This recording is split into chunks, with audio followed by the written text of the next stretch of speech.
Milli vokal konцерт сәнгатенә нигез салучыларның берсе Рәшит Вахаповның исемен мәңгеләштерүдә Вахапов фонды тарафыннан даими эш алып барыла. Тууына 113 ел тулган көннәрдә тамашачыларга умырзая җыентыгы тәкъдим ителде. Шулай ук Вахапов фонды хезмәткәрләре һәм фестиваль лауреатлары Рәшит Вахаповның каберен зиярат кылды. Легендар җырчының якты хатирәсенә багышлап үткәрелгән ифтар мәҗлесендә безнең хәбәрчеләребез дә катнашты.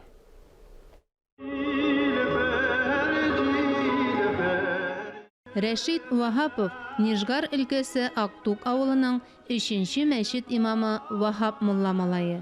Дини һәм дөньяви белемне ул әтисе мәктәбендә ала. Танылган җырчы булганчы аңа таныш түгел дөнья ачысын күп татырга туры килә.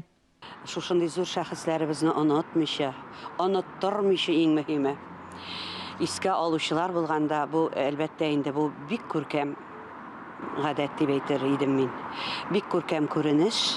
Рәшит Вахапов илебезгә сугыш афәте килгәч тә концерт төркеме белән Татарстан буйлап гастрольләргә чыккан каһарман җырчы. Дошманны ул җыры, моңы белән җиңә. Илһам ага Шакировның һәр вакыт кабат торган бер фикере бар иде. Ул әйтә, татар халкы ни өчен сакланып калган? Иң авыр, иң фаҗигале чорларда да татар халкын ислам дине, мәгърифәт һәм татар җыры, татар моңы саклап калды дип әйткән иде.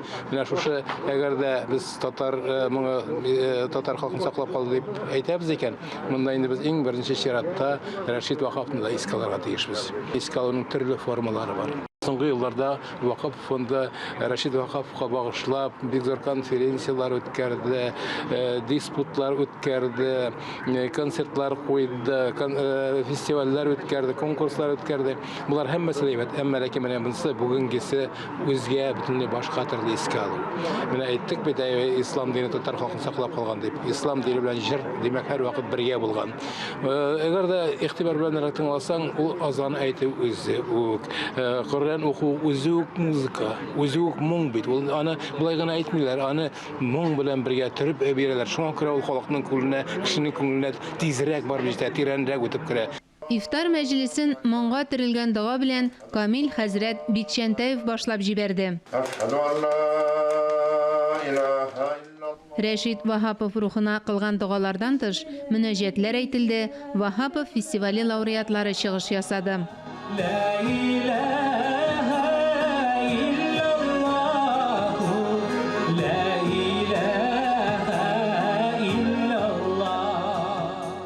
Безнең өчен май айы бик кадерле ай, Рәшит Вахапов фестивале өчен. Чөнки бу май аенда 7 майда безнең бөек җырчыбыз туган, бик зур бәйрәм. Без майның 15-ләрендә, 16-ларында, 17-ләрендә Гел Вахапов фестиваленең гала концертын үткәрәбез. Яшь башкаручыларны халыкка чыгарабыз. Һәм алар безнең өчен бик зур бәйрәм.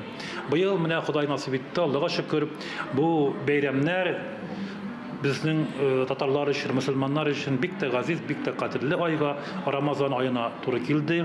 Һәм без бүген менә бу матур залда үзебезнең Вахапов фестиваленең кайгыртучылар советы утырышы үткәрәбез, аны киңәйтелгән утырышы, һәм аны әлбәттә без ифтар формасында үткәрәбез. Чөнки бу Рамазан аенда җыелып сөйләшү, аралашу, ифтар артында ул безнең күңелләребезне чистарта әлбәттә. Ул безне бер-беребезгә якынайта, бердәмлегебезне, дуслыгыбызны арттыра.